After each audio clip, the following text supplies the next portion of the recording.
Hello दोस्तों, my name is Sweety प्रिया। आज हम साइकोलॉजी के एक चैप्टर यूनिट 7 का एक चैप्टर है मनोग्रस्तता। मनोग्रस्तता मनोग्रस्तता ऑब्सेशन। मनोग्रस्तता इंग्लिश में ऑब्सेशन। मनोग्रस्तता एक ऐसी अवस्था होती है जो रोगी में बार बार आता है।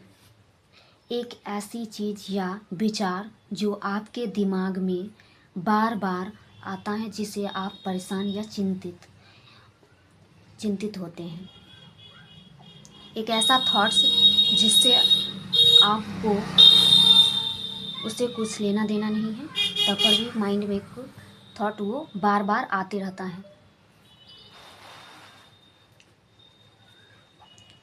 किस्कर 1985 के अनुसार मनोग्रस्तता एक ऐसी विचार या चिंतन है जिनका अर्थ जिसे रोगी का छुटकारा नहीं पा सकता है।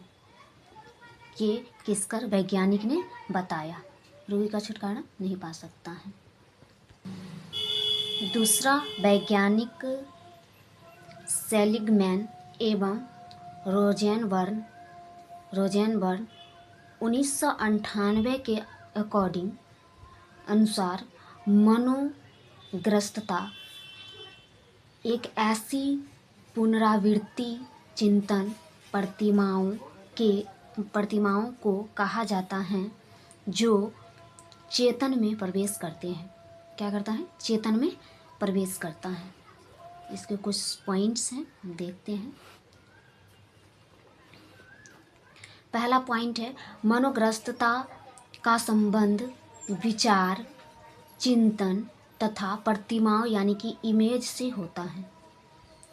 दूसरा पॉइंट है, ऐसे विचार या चिंतन बेतुका यानी कि अब्सर्ड एवं अर्थहीन होते हैं, जिसका कोई अर्थ नहीं होता है।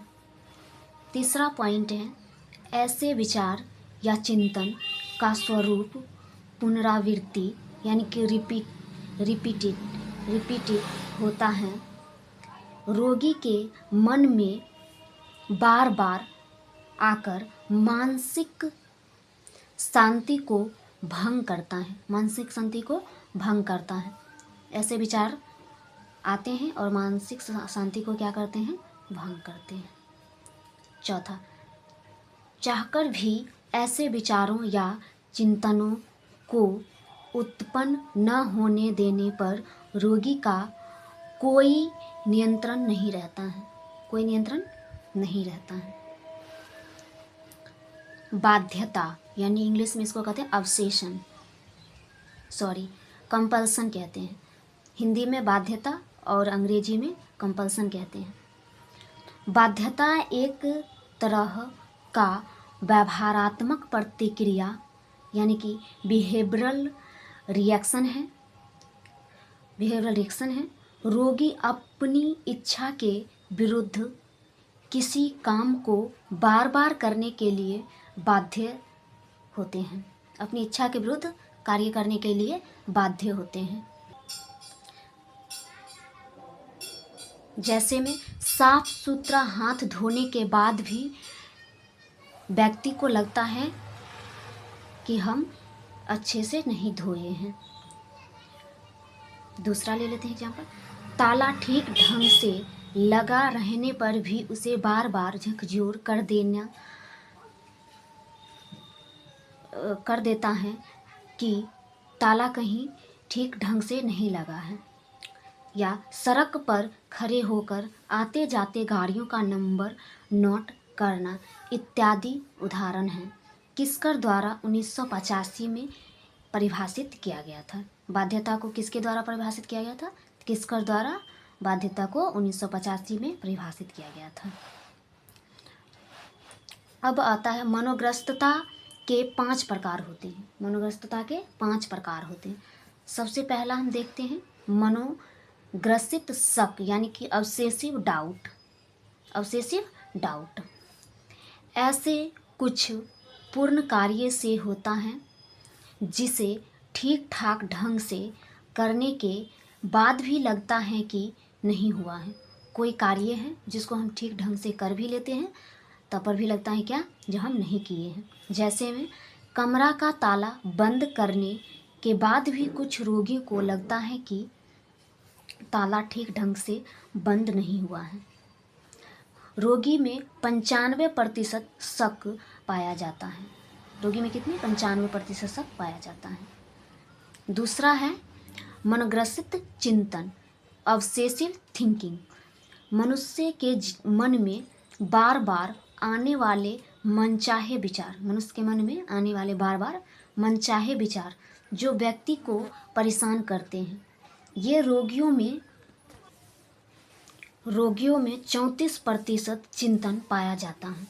जैसे एक गर्भवती महिला के मन में बार बार यह सोचती है कि लड़का होने के बाद वह कहीं उसकी नौकरी पर जाना होगा, परंतु लड़की होगी तो हमारे पास ही रहेगी। तीसरा है मनोग्रसित आवेग यानी कि ऑब्सेसिव इम्पल्स। एक तरह का विचार या भावना है जो बार बार मन में आता है। एक ही तरह के विचार भावनाओं जो कि मन में बार बार आता है और परेशान करते हैं। यह व्यक्ति को एक विशेष कार्य करने के लिए प्रेरित करता है। विशेष कार्य को करने के लिए क्या करता है, प्रेरित करता है। जैसे एक 40 वर्ष के वकील के मन में अपना छोटा बेटा को गला घोटने की ख्याल आता है, वह भी बार बार ऐसी ख्याल आता है।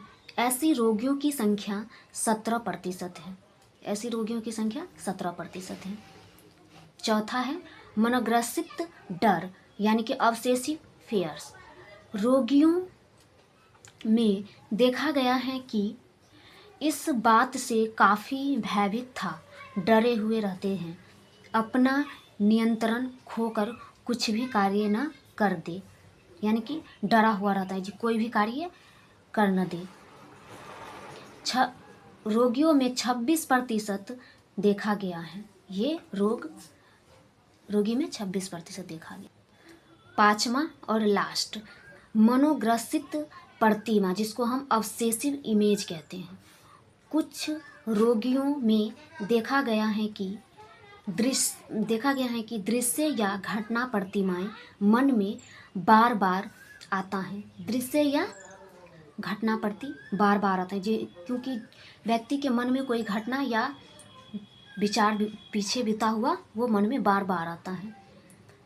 7% ऐसे रोगियों की संख्या है जैसे में समुद्र या तालाब में तैरने पर उसे डर लगता है कि कहीं उसमें मैं डूब ना जाऊं। हेलो दोस्तों, यहाँ तक हम